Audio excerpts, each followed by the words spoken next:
Tapi biasanya kalau kita ngomongin tumbuh kembang anak-anak, hati-hati, awas anaknya stunting gitu ya. Anak lahir dimanapun, kalau mendapatkan lingkungan yang baik, dia itu tumbuhnya sama. Nah, tablet tambah darah ini isinya apa? Ini ya, tablet tambah darah kita lihat ya. Loh. Kita buka ya. Meskipun namanya tablet tambah darah, isinya tuh bukan cuma zat besi loh. Ibu hamil harus rajin baca. Gitu, rajin baca, lihat tuh, oh pasti dikasih buku. Saya sering datang ke puskesmas, bukunya nggak dibaca, udah dikasih buku. Nah, untuk kelas ibu hamil minimal selama kehamilan ngikutin kelas 4 kali.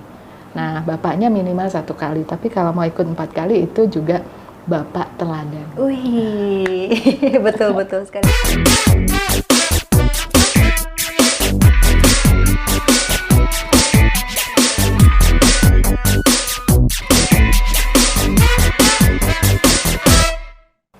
Hai Healthies, halo selamat datang semuanya di Kementerian Kesehatan Podcast atau Kemenkes yang bisa dilihat di belakang ya. Dan kita bertemu lagi Healthies kalian bersama saya Andini yang akan memandu podcast di kesempatan kali ini. Dan pada bulan Desember ya, sebagai informasi Kementerian Kesehatan ini melaksanakan gerakan Bumil Sehat atau Ibu Hamil Sehat. Sebuah kampanye ini mengajak ibu hamil untuk bisa cek kesehatan secara rutin dan juga konsumsi makanan yang sehat serta bebas anemia. Dan pertanyaan selanjutnya, lantas apa nih Healthies ya yang harus diperhatikan oleh para ibu hamil dan support keluarga seperti apa yang sebaiknya diberikan untuk mendukung kesehatan ibu hamil? Dan kita juga akan membahas ini mitos fakta yang pertanyaan-pertanyaannya sudah kita lemparkan di media sosial Instagram Kemenkes ya. Nanti kita akan lihat hasilnya seperti apa.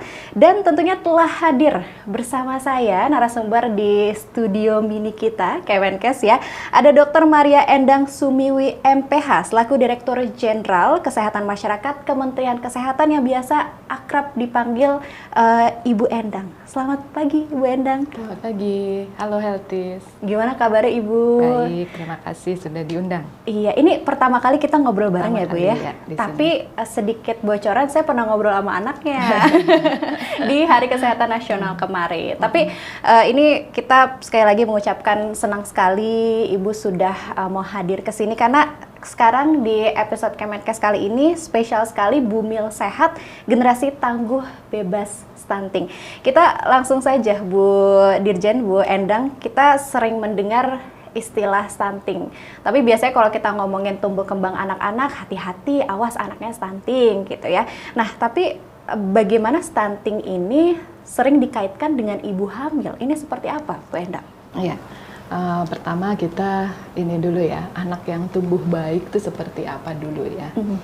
Supaya kita tahu, oh anak ini stunting tuh diukur berdasarkan anak yang tumbuh baik dulu gitu. Jadi yang tumbuh baik itu sudah ada ukurannya. Dan ini berlaku untuk seluruh dunia. Jadi anak lahir dimanapun, kalau mendapatkan lingkungan yang baik, dia itu tumbuhnya sama. Mau lahir di Argentina, karena habis Piala Dunia ya.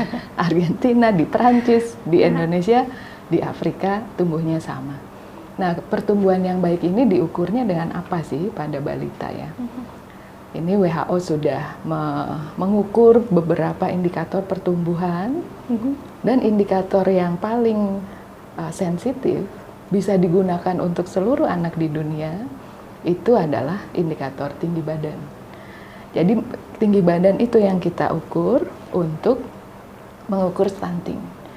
Jadi untuk anak di seluruh dunia sudah ada kurva tinggi badan terhadap umur yang dibuat oleh WHO. Jadi kalau umur segini panjang badannya harus segini, umur berapa tinggi badannya harus berapa. Nah itu udah ada, dan untuk balita itu sensitif. Bukan hanya untuk pertumbuhannya, tapi juga untuk perkembangannya. Jadi tinggi badan itu adalah akumulasi dari berbagai macam faktor pertumbuhan. Tapi kita lihatnya di tinggi badan. Nah, karena tadi tinggi badan ini adalah hal yang menunjukkan pertumbuhan anak baik atau enggak, jadi kita ukur stuntingnya dari tinggi badan. Jadi tinggi badan Kalau di bawah ada kurvanya ya, ada kurva di bawah garis merah, tinggi badan terhadap umur, lahir tuh harusnya panjangnya 48 cm, umur 1 harusnya berapa bulan harusnya berapa. Nah itu sudah ada di kurvanya. Kalau dia di bawah garis merah, yang namanya -2 simpangan deviasi. Nah ini ukuran statistik ya, tapi kita lihat gambar aja. Itu di bawah garis merah, nah itu yang namanya stunting. Stunting ini kita sebut sebagai gagal tumbuh, karena seharusnya umurnya segini, sudah sampai segini ya, umur berapa, pertumbuhannya udah sampai segitu, nah anak stunting terlalu jauh dari pertumbuhan dia yang seharusnya. Jadi tadi itu yang di bawah garis merah. Nah itu yang kita lihat stuntingnya dari mana. Nah sekarang kenapa sih kok ibu hamil gitu ya, tadi pertanyaannya ya. Nah stunting kan akumulasi dari segala macam faktor pertumbuhannya, ada 3 kan faktor pertumbuhan yang menentukan. 1, asupan gizinya. Bagus nggak asupan gizinya? Kan untuk tumbuh nih butuh energi, butuh protein, butuh itu ya membentuk sel-sel tubuh kita kan. Jadi asupan gizi harus bagus. Yang kedua, nggak boleh sering sakit. Karena kalau sering sakit, yang kita makan, yang anak-anak kita makan, energinya digunakan untuk menyembuhkan waktu sakit. Jadi kalau lomba lari nih, yang nggak stunting, yang nggak sering sakit, itu lari terus gitu. Tapi kalau yang sering sakit, suka jatuh nih, aduh luka nih, berhenti bentar, sembuhkan lukanya, baru lari lagi, sakit lagi, wah jatuh lagi ya. Kalau itu lomba lari. Nah jadi bedanya anak yang sering sakit sama anak yang nggak sakit, pertumbuhan anaknya ini lebih cepat nih. Kalau yang anak sering sakit, sering berhenti. Karena dia harus menyembuhkan diri dulu baru lari lagi. Jadi kalau anak-anak dijaga jangan sampai sering sakit. Nanti ada caranya semua tuh untuk asupan yang baik bagaimana, untuk anak nggak sering sakit tuh bagaimana, dan yang ketiga stimulasi. Jadi stimulasi untuk anak itu penting, baik sejak dalam kandungan maupun setelah lahir ya. Jadi ketiga hal itu penting.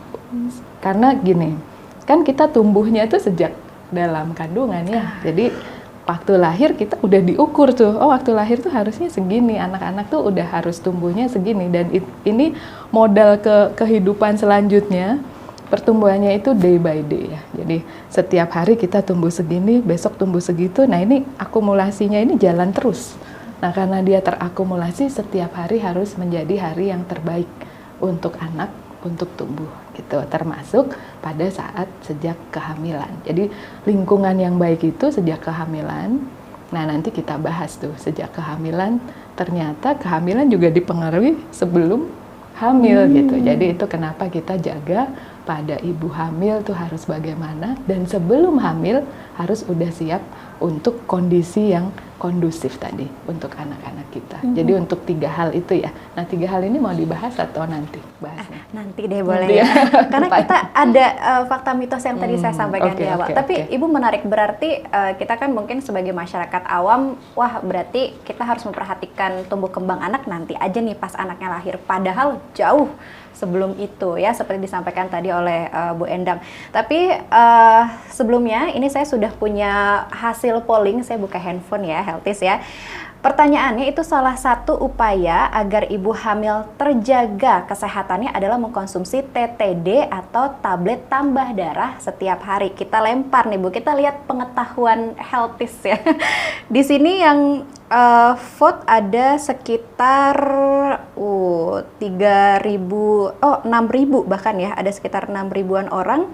Dan yang menjawab fakta ada 5.667. Tapi yang bilang mitos juga cukup banyak, 2.694 orang. Yang betul fakta atau mitos? Nah ini kita sudah ada ininya juga nih, Bu Endang. Yang betul yang mana? Fakta. Wah berarti cukup banyak orang yang paham, tapi cukup banyak juga yang masih belum tahu mungkin. Nah boleh sedikit dijelaskan Bu Dirjen seperti apa TTD ini diberikan kepada ibu hamil? Ya. Jadi saya cerita dulu ya, waktu kehamilan tuh apa sih yang terjadi gitu ya. Jadi di dalam rahimnya ibu waktu hamil itu kan terbentuk kantong kehamilan dulu ya. Kantong kehamilan yang namanya plasenta. Nah di dalam kantong kehamilan itu ada anaknya. Jadi ada janinnya. Nah, janinnya ini dapat makanan untuk tumbuh, zat-zat gizinya dari mana? Dari ibunya. Nah, ibunya mengantar zat-zat itu lewat apa? Lewat darah. Lewat darah merah. Jadi sistem sirkulasi darah ibu dan janin itu jadi satu. Nah, karena jadi satu, di plasenta, di janin itu kan timbul pembuluh-pembuluh darah baru untuk anterin nih, jadi kayak jalur distribusi. Jadi kalau jalur distribusi logistik ya, kalau mau kirim barang ke sana, belum ada jalurnya nih, jalurnya mesti dibikin. Nah, bikinnya itu adalah jalur sirkulasi darah. Nah, karena jalur-jalur baru, nah selama ini darahnya cuma segini nih buat ibu sendiri. Tapi sekarang mesti tambah kurir, harus tambah kendaraan gitu kan. Nah, kendaraannya itu cairan darah. Jadi volume darah ibu hamil itu meningkat pada saat hamil dibandingkan sebelum hamil. Jadi mesti lebih banyak volume darah. Tapi karena ini kan volume darah ini kendaraannya nih, mobilnya makin banyak. Tapi harus ada orangnya yang nganter. Nah, orangnya yang nganter ini adalah sel darah merah. Jadi selain kita taruh mobil juga harus taruh orang. Nah, orang ini sel darah merah nih harus lebih banyak kurirnya. Karena ini mau nganter jalur distribusi baru nih. Nggak cuma untuk ibunya. Ibunya kan ke kaki, ke tangan, ke otak untuk ibunya sendiri. Tapi ini mau nganter untuk anaknya. Jadi mesti tambah volume. Jadi cairannya tuh tambah, cairan darah. Mesti tambah kurir. Kurirnya itu adalah sel darah. Nah, untuk bikin sel darah tambahan, karena butuh lebih banyak nih. Ibu hamil tuh cenderung anemia, kenapa ya? Cenderung kurang darah. Nah, karena itu tadi, udah nambah mobil, tapi untuk bikin sel darah kan butuh 3 bulan ya. 3 bulanan kita diperbarui sel darah kita itu. Nah, kita butuh bahan nih untuk bikin sel darah tadi yang kurirnya nganter gizi itu ya. Nah, itu sel darah merah itu penting banget ada zat besi untuk bikinnya. Jadi untuk zat besi, kemudian juga asam folat. Karena sel darah merah kan bikinnya macam-macam ya, termasuk asupan gizinya. Jadi tadi tablet tambah darah itu diperlukan untuk nambah kurir gitu. Nah, tablet tambah darah ini isinya apa? Ini ya, tablet tambah darah kita lihat ya. Loh. Kita buka ya. Meskipun namanya tablet tambah darah, isinya tuh bukan cuma zat besi loh. Jadi isinya tuh ada asam folatnya juga. Nah, ini kayak gini ya. Ini salut gula. Salut gula itu mestinya nggak bikin mual gitu. Nah, ini isinya 2, yaitu zat besi dan asam folat. Dua-duanya untuk bikin kurir. Tapi yang juga penting, asam folat itu untuk membuat syaraf tulang belakang ya. Syaraf tulang belakang kita namanya neural tube. Neural tube itu saluran syaraf, itu asam folat. Dan itu dibuat paling signifikan itu sebetulnya di awal kehamilan. Jadi ini harus secepatnya dapat zat besi, harus secepatnya dapat asam folat. Kalau kita mau tadi kurirnya cukup, syarafnya terbentuk dengan baik, nah itu mesti penting sekali dapat tablet tambah darah ini sejak seawal mungkin dalam kehamilan. Kenapa itu penting seawal mungkin? Karena perkembangan sel ya, kan ini dari sel ibu, sel bapak cuma 1, terus jadi 1. Tapi habis itu sel sekecil itu terus jadi organ yang besar. Nah, itu paling organogenesis ya, namanya pembentukan tubuh, organ-organ tubuh itu paling signifikan 3 bulan pertama. Jadi sangat butuh banget semua suplemen ini seawal mungkin di dalam kehamilan, karena pada saat itulah semua ini dibentuk dari satu sel yang nggak kelihatan, harus pakai mikroskop sampai kita bisa lihat nih, oh segini nih anaknya udah tumbuh. Nah, itu butuh banget asupan gizi yang bagus.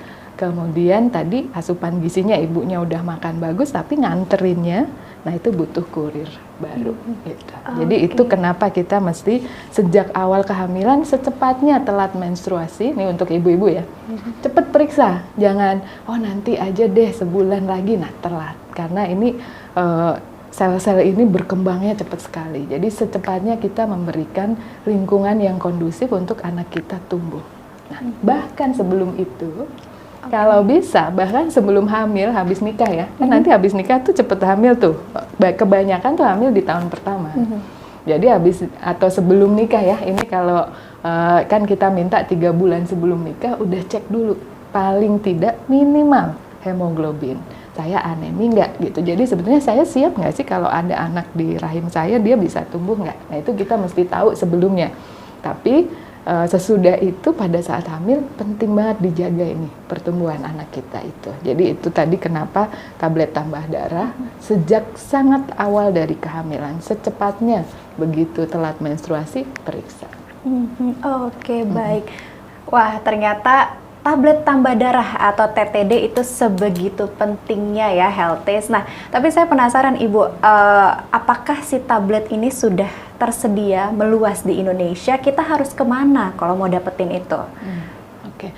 Nah, ini tablet tambah darah sedemikian pentingnya sehingga untuk 5 juta ibu hamil di Indonesia itu disediakan oleh pemerintah. Jadi kenapa kita mau tuh, pemerintah mau ngeluarin uang sebanyak itu untuk 5 juta ibu hamil di Indonesia setiap tahun, karena ini penting sekali gitu. Jadi kalau nggak penting nggak disediakan, tapi karena ini penting, dia disediakan di layanan kesehatan. Layanan kesehatan pemerintah semua menyediakan, baik itu puskesmas, bisa juga di posyandu, datang ke posyandu bisa, tapi kalau kehamilan baru periksa 1 harus ke layanan kesehatan. Ke puskesmas itu tersedia di semua layanan yang melayani kehamilan. Saya rasa di swasta juga mereka menyediakan. Tapi ini untuk ibu hamil ini adalah standar intervention karena ini penting sekali untuk anak-anak kita. Jadi dia tersedia di semua layanan kesehatan yang melayani ibu hamil. Oke, baik, diingat ya sekali lagi kalau udah telat-telat menstruasi, bahkan tadi sebelum menikah juga kalau bisa diperiksa dulu ya Bu Endang. Oke, baik. Nah itu seputaran TTD, tapi kita juga punya pertanyaan lain. Ini saya coba cek lagi ya. Fakta atau mitoskah ini terkait gizi? Ibu hamil sebaiknya melipat gandakan porsi makannya seakan untuk porsi 2 orang. Ya, kalau misalnya secara logika sih iya juga ya. Masa ibunya aja yang makan, bayinya juga harus makan. Kita lihat hasil votingnya dulu. Ini di Instagram yang mengatakan fakta, ada 3.529, yang bilang mitos juga banyak, 2.494. Fakta atau mitos, Bu Endang, silahkan diangkat ininya. Fakta, oke, berarti masih banyak yang masih bilang mitos, tapi banyak juga nih yang pinter-pinter. Nah, ini seperti apa, Bu Endang? Jadi apakah misalnya kita beli nasi Padang, belinya harus 2 porsi? Ini seperti apa? Ya. Ini fakta tuh karena memang ini 2 orang sekarang nggak sendiri gitu. Di dalam perut tuh ada 1 orang lagi gitu kan. Nah tapi memang 2 orang tuh maksudnya bukan mendobelkan ya, 2 kalikan porsi itu enggak. Karena kan ini memang kecil, masih kecil ya. Nah tapi untuk 2 orang, yang 1 ibu, yang 1 janin, itu gimana sih makannya gitu. Nah ini sudah ada buku KIA, sayangnya nggak bawa nih buku KIA. Nanti cek ya, kalau ibu-ibu hamil ke puskesmas pasti dapat buku KIA yang warnanya pink. Nah di situ udah ada ibu hamil tuh makannya apa, trimester 1 3 bulan pertama ya. 3 bulan pertama udah ada tuh 5 porsi karbohidrat. Kalau biasanya kan 3 porsi mungkin ya. Nah ini nggak harus jadi 6 tapi 5 porsi karbohidrat. Kemudian 4 porsi protein hewani. Protein hewani bisa telur, ayam, daging. Nah itu mesti makan tuh, karena sel itu tumbuh butuh protein. Jadi sel-sel anak-anak kita juga sedang tumbuh besar-besarnya nih. Jadi yang cepat banget pertumbuhan tuh 2 tahun pertama ya, dari dalam perut sampai dengan sesudah lahir itu kan kita lihat tuh anak kita tumbuhnya cepet banget tuh, berapa gram tambah berapa gram. Nah itu minggu-minggu pertama tuh 500 gram, 600 gram gitu kan. Cepet banget dia tumbuhnya. Nah itu butuh sekali. Nah makan untuk 2 orang, tetapi 2 orang ini tidak dengan simply kita oh 2 kali makanan saya biasanya gitu, enggak. Tapi lihat ada rekomendasi makanan ibu hamil trimester 1 tadi ya. Nah trimester 2 karbohidratnya tambah tuh, trimester 2, 3 itu kalau menurut buku KIA ya, yang untuk ibu-ibu hamil ya, 6 porsi karbohidrat, protein tetap 4 porsi protein hewani. Lalu ada protein nabati juga perlu, kacang-kacangan, kemudian lemak perlu juga, vitamin dan mineral. Jadi sayur tetap juga, untuk buah tetap, tapi harus banget protein hewani dan karbohidrat. Protein nabati harus lengkap ya, namanya gizi seimbang kan. Nah, ibu hamil harus rajin baca, gitu. Rajin baca, lihat tuh, oh pasti dikasih buku. Saya sering datang ke puskesmas, bukunya nggak dibaca, udah dikasih buku. Nah, buku itu meskipun sederhana sepertinya, tapi dibuat oleh para ahli. Kalau ngikutin buku KIA, kita semua hari yang digunakan anak kita tumbuh itu akan optimal. Jadi nanti bisa ikutin buku KIA, tapi tadi makannya kayak gitu untuk bumil. Jadi begitu hamil, coba baca-baca, oh ini harusnya makannya kayak gini nih, gitu. Jadi sebetulnya contekan itu tuh udah ada ya Bu, sudah dipersiapkan, cuman kadang kitanya aja nih suka malas untuk baca. Mungkin setelah diingatkan sama Bu Endang ya, dibuka-buka lagi seperti apa informasinya. Tambahan dikit ya. Oke. Jadi kadang-kadang kalau ke puskesmas, ke posyandu ketemu nih sama bumil, nanti saya tanya tuh, Ibu makannya gimana biasanya? Nah kadang-kadang dapet nih ibu yang mual. Jadi nggak mau makan, jadi bisa 2 kali doang makannya sehari. Nah itu kurang untuk anaknya. Nah kalau untuk ibu-ibu yang mual, makannya tuh nggak harus 3 kali. Kan kita makan biasanya 3 kali, ada yang 2 kali. Nah kalau mual, ibu hamil makannya sering aja. Sering tapi porsinya dikit-dikit gitu. Tapi mesti sesuai dengan yang total sehari butuhnya berapa.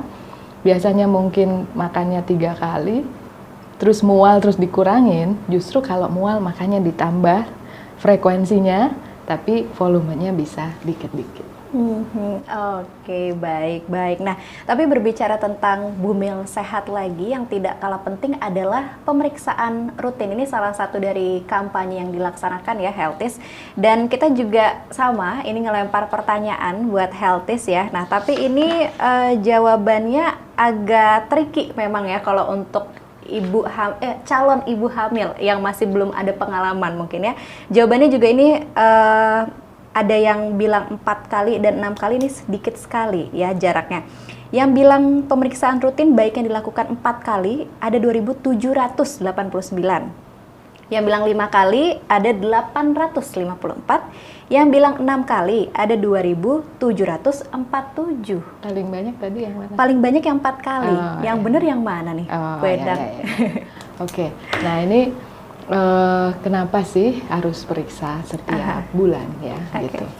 Jadi nomor 1 itu waktu periksa pertama nih, kita harus menentukan, oh umur kehamilannya berapa. Jadi ini umur kehamilan 6 minggu kah, 8 minggu kah. Nah itu mesti kita tentukan, karena kita mau memperkirakan nanti lahirnya kapan, supaya siap nih. Tapi juga untuk menentukan target-target pertumbuhan. Jadi kita udah menetapkan nih umur kehamilan 6 minggu, berarti bulan depan waktu datang, nah kita ngikutin tuh, ini pertumbuhannya harusnya udah segini, nah ngikutin umur kehamilan itu. Nah, karena kita pengen memantau pertumbuhan janin, tapi juga memantau kondisi ibu, kita harus periksa rutin tuh ibunya. Janinnya tumbuhnya bener nggak? Kondisi ibunya bagus nggak? Gitu. Nah, masalah di kehamilan tuh ada 2. Yang satu, pertumbuhan janin bagus atau tidak. Yang kedua, kondisi ibu bagus atau enggak. Karena kondisi ibu ini nanti menentukan resiko persalinan. Kan kita masih punya ibu-ibu meninggal pada saat bersalin karena perdarahan atau karena kejang. Kejangnya karena hipertensi dalam kehamilan. Nah, untuk mencegah supaya ibu nanti kan kalau bayi lahir itu harusnya peristiwa gembira, peristiwa bahagia, ditunggu sama semua orang, kakeknya, neneknya, biasanya bapaknya, kakaknya, mungkin semua menunggu peristiwa bahagia ini. Bayangkan peristiwa bahagia ini menjadi peristiwa duka karena ibunya meninggal. Nah, kita nggak mau terjadi seperti itu. Jadi dua hal untuk pemeriksaan kehamilan tadi yang harus teratur itu. Yang pertama tadi untuk pertumbuhan anaknya sesuai nggak? Pertumbuhan anaknya kan kita sekarang ada USG. Di puskesmas kita udah lengkapi 10.000 puskesmas, sudah 6.000. Nah tahun depan tambah lagi 2024 udah komplit semua puskesmas kita punya USG. Nah itu untuk mengikuti tadi ya perkembangan janinnya sesuai nggak?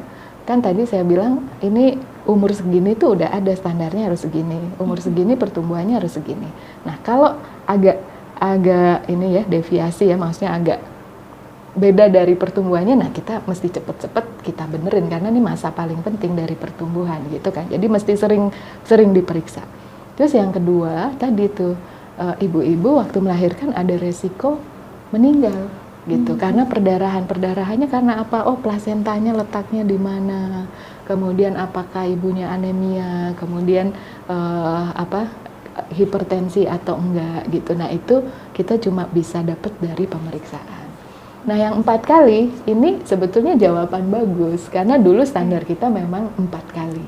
Nah kita baru mengubah itu tahun lalu 2021 kita ubah menjadi minimal 6 kali. Jadi yang 6 kali juga lebih bagus karena dia ngikutin perkembangan terbaru.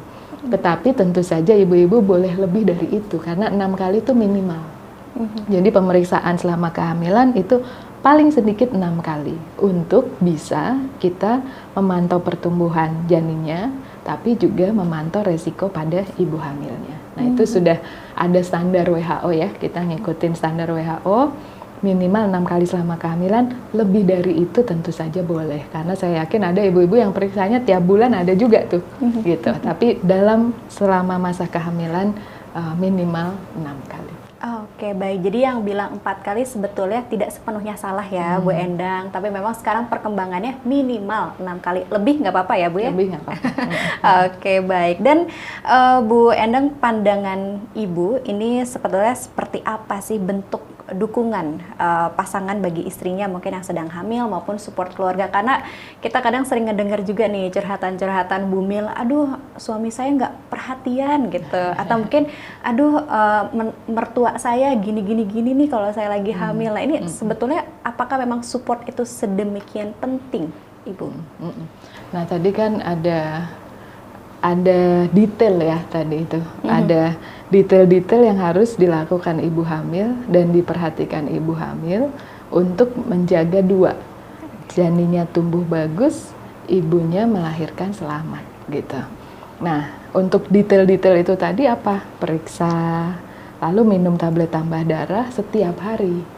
Nah jadi karena ada detail yang harus dilakukan setiap hari, kita kadang-kadang ya mungkin kita aja minum antibiotik 10 hari nggak sampai ya. Harusnya kan antibiotik 10 hari atau 7 hari atau 3 hari.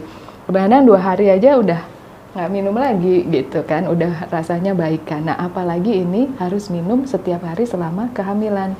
Itu salah satu contoh. Kemudian harus makan yang cukup.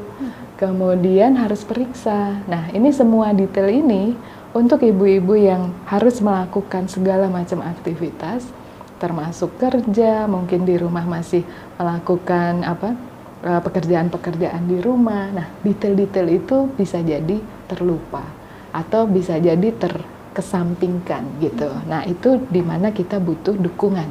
Dukungannya nggak hanya dukungan keluarga. Kalau dukungan keluarga harus ya. Jadi kalau ada ibu hamil yang di rumah kan kita mau dua-dua aku sayang ibu ya, satu-satu ya kan. Nah kita mau dua-dua aku sayang ibu, kami sayang ibu. Nah sayang ibunya itu kalau ada ibu hamil di rumah yang mesti kita lakukan apa? Kita mesti tahu juga lah, sedikit aja tahu, oh ibu hamil itu harus makan bagus ya, oh ibu hamil itu harus periksa ya, oh ibu hamil itu harus minum tablet tambah darah gitu. Nah karena banyak detail itu mesti diingatkan. Kemudian kalau bisa diantar juga. Karena apa tadi? Karena mesti ada stimulasi ya.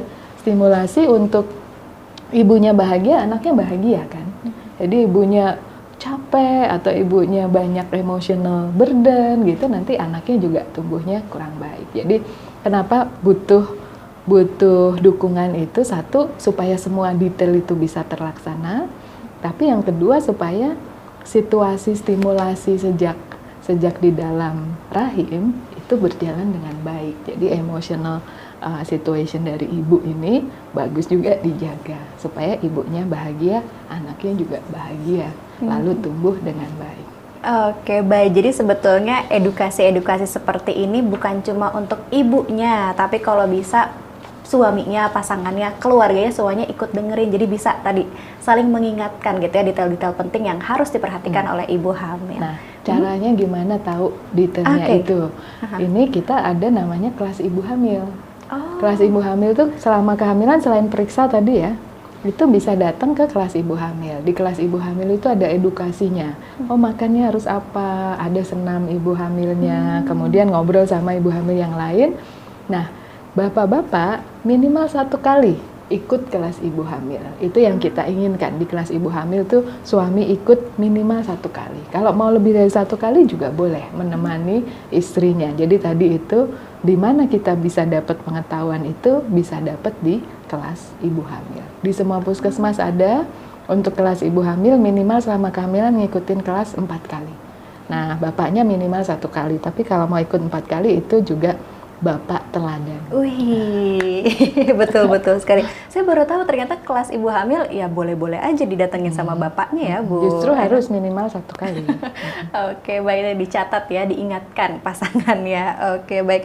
Menarik sekali, Bu Endang. Kita sepertinya ini sudah lebih dari 30 menit ya ngobrol-ngobrol. Dan perbincangan kali ini juga kita sudah hampir di penghujung acara. Mungkin sebagai penutup, Bu Endang, Bu Dirjen, closing statement seperti apa yang mungkin bisa disampaikan kepada Healthies, terutama pada bumil ya. Ini calon bumil maupun para suami yang sedang menyimak podcast kali ini. Silakan. Ya, ini tadi penting sekali untuk ibu hamil. Nomor 1, secepatnya memeriksakan diri pada saat sudah terlambat menstruasi. Karena apa? Secepatnya akan mendapatkan intervensi yang dibutuhkan. Ya, tadi termasuk tablet tambah darah. Nah, begitu dapat tablet tambah darah, rajin diminum setiap hari selama kehamilan. Lalu periksa minimal 6 kali. Nah, kan dibilang it takes a village to untuk anak bisa tumbuh gitu kan. Jadi nggak cukup cuma ibunya. Jadi keluarganya tolong juga mengikuti proses kehamilan ibu ini sebagai proses bersama gitu ya. Jadi didukung ibu hamilnya supaya nanti lahir anaknya karena tadi pertumbuhan itu by day ya. Setiap hari yang optimal untuk anak kita tumbuh, lahir dengan kondisi yang baik, siap untuk menghadapi kehidupan. Jadi tinggi badan atau panjang badan di atas 48 cm, berat badan lahir di atas 2.500 gram. Itu hanya bisa kalau kondisi ibu selama kehamilan itu bagus. Oke, baik. Terima kasih sekali lagi Bu Dirjen, seru sekali perbincangan kita pada kesempatan kali ini. Sehat selalu Ibu. Satu lagi. Oh, oke. Masih ada satu lagi. Oke, silakan Ibu. Tadi karena kita pengen juga selamat ya. Ibu hamil selamat, jadi bersalin harus di fasilitas pelayanan kesehatan.